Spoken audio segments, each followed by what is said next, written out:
राजकारणात म्हटलं जातं की सत्ता मिळवणं सोपं असतं, पण त्या सत्तेपर्यंत पोहोचण्यासाठी लागणारं तिकीट मिळवणं हे सर्वात कठीण काम असतं. सध्या महाराष्ट्रात महानगरपालिका निवडणुकांचा रणसंग्राम सुरू झाला आहे आणि त्यासोबतच सुरू झाला आहे एक असा हाय व्होल्टेज ड्रामा जो पाहून एखाद्या चित्रपटाची स्क्रिप्टही फिकी पडेल.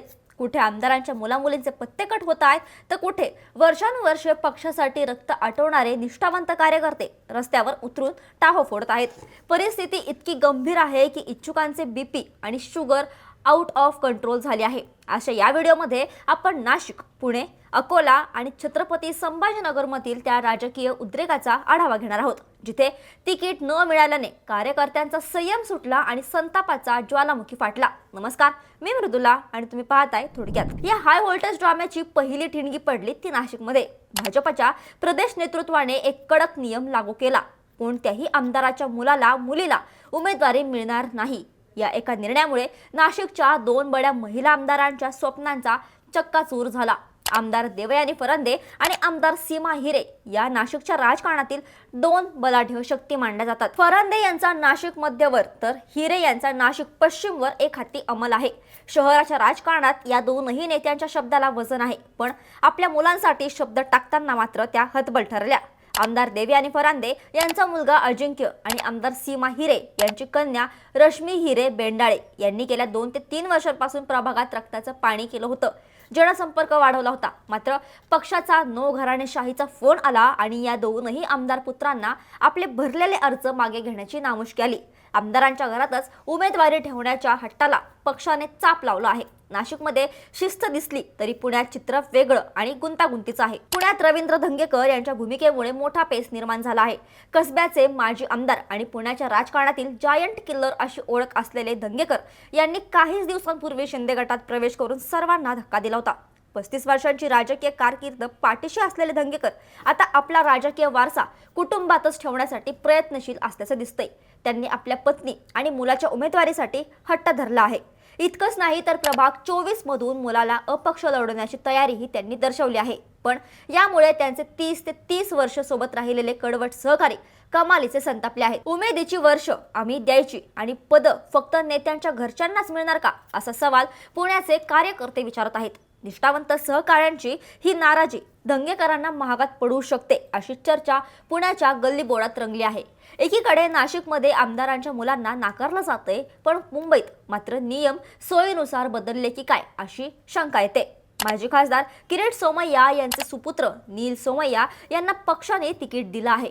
भ्रष्टाचाराविरुद्ध रान पेटवणाऱ्या सोमय्यांच्या मुलाला तिकीट मिळाल्याने निष्ठावंतांच्या भुवया उंचवल्या आहेत. इतकंच नाही तर विधानसभा अध्यक्ष राहुल नार्वेकर यांच्या घरात तर चक्क 3 उमेदवाऱ्या मिळाल्या आहेत. एका बाजूला घराणेशाही संपवण्याच्या गप्पा आणि दुसऱ्या बाजूला सोयीचं राजकारण. या दुहेरी भूमिकेमुळे कार्यकर्त्यांमध्ये संतापाची लाट आहे. तिकडे अकोल्यात तर निवडणुकीचं टेन्शन थेट दवाखान्यापर्यंत पोहोचलं आहे. महायुती आणि मवियामध्ये जागा वाटपाचा तिढा सुटायला तयार आहे. नाव येणार की कट होणार या चिंतेने अनेक भावी नगरसेवकांचे बीपी आणि शुगर वाढले आहे. डोकेदुखी आणि मानसिक तणावामुळे हे इच्छुक उमेदवार सध्या नेत्यांच्या दारी जाण्याऐवजी फॅमिली डॉक्टरांच्या क्लिनिकमध्ये गर्दी करत आहेत.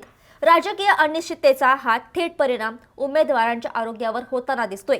लातूरमध्येही परिस्थिती वेगळी नाही. उमेदवारी अर्ज दाखल करण्याचा शेवटचा दिवस उजाडला तरी याद्यांचा पत्ता नव्हता. एबी फॉर्म मिळवण्यासाठी आता अवघे 2 ते 3 तास शिल्लक असतानाच कार्यकर्त्यांची धाकधूक शिगेला पोहोचली होती. मात्र या सर्व ड्राम्याचा कळस पाहायला मिळाला तो छत्रपती संभाजीनगरमध्ये. मंत्री अतुल सावे यांच्या कार्यालयाबाहेर जो काही प्रकार घडला त्याने संपूर्ण महाराष्ट्र हादरला आहे. एबी फॉर्म नाकारल्याने कार्यकर्त्यांचा संयम सुटला. शिवाजीनगर परिसरातून उमेदवारीसाठी आलेल्या एका महिला कार्यकर्त्याला तर परिस्थिती पाहून तिथेच भोळ आली. त्या खाली कोसळल्या आणि रडू लागल्या. आम्ही पक्षासाठी अंगावर केसेस घेतल्या, गुन्हे घेतले, कोर्टाच्या पायऱ्या झिजवल्या आणि आता आम्हाला डावलून पैसे देणाऱ्यांना तिकीट दिलं जाते, असा खळबळजनक आरोप करत या महिलांनी टाहो फोडला. वॉर्ड क्रमांक 22 मधील चित्र तर अधिकच हृदयद्रावक होतं. तिथे एका इच्छुकाला उमेदवारी नाकारण्याने त्याला आणि त्याच्या पत्नीला भर रस्त्यात अश्रू अनावर झाले होते. भाजपच्या अत्यंत जुन्या कार्यकर्त्या लता दलाल यांनाही तिकीट नाकारण्यात आल्याने कार्यकर्त्यांनी भाजप रस्ता चाललाय अशा घोषणा दिल्या. सर्वात धक्कादायक आरोप म्हणजे पैसे घेऊन तिकीट वाटप. 15 वर्षांपासून पक्षासाठी राबणाऱ्यांना बाजूला सारून नवीन आलेल्यांना संधी दिली जात असल्याचा आरोप या संतापलेल्या कार्यकर्त्यांनी केला आहे। या सर्व प्रकारामुळे आता एक मोठी भीती निर्माण झाली आहे, ती म्हणजे बंडखोरीची। छत्रपती संभाजीनगरमध्ये अनेकांनी आता अपक्ष लढण्याची तयारी केली आहे। एका महिला उमेदवाराने तर उघडपणे सांगितले की पक्षाने मला डावललंय, आता मी अधिकृत उमेदवाराला पाडूनच दाखवणार। ही बंडखोरी आता महायुती आणि महाविकास आघाडी या दोनही बाजूंच्या नेत्यांसाठी सर्वात मोठी डोकेदुखी ठरणार आहे। शेवटी मित्रांनो, हे चित्र पाहून एक प्रश्न उभा राहतो, निवडणुका हा लोकशाहीचा उत्सव आहे की निष्ठेचा लिलाव? कार्यकर्त्यांची 30 वर्षांची मेहनत मोठी की नेत्यांच्या मुलामुलींचा वारसा? या सर्व गोंधळातून आता बंडोबा कोणाचं नुकसान करतात आणि मतदारांचा कौल कोणाकडे जातो हे पाहणं रंजक ठरेल। तुम्हाला काय वाटतं? रवींद्र दंगेकरांनी कुटुंबासाठी धरलेला हट्ट योग्य आहे का? आणि नाशिकमध्ये आमदारांच्या मुलांचं तिकीट कापण्याचा निर्णय पक्षाला महागात पडेल का?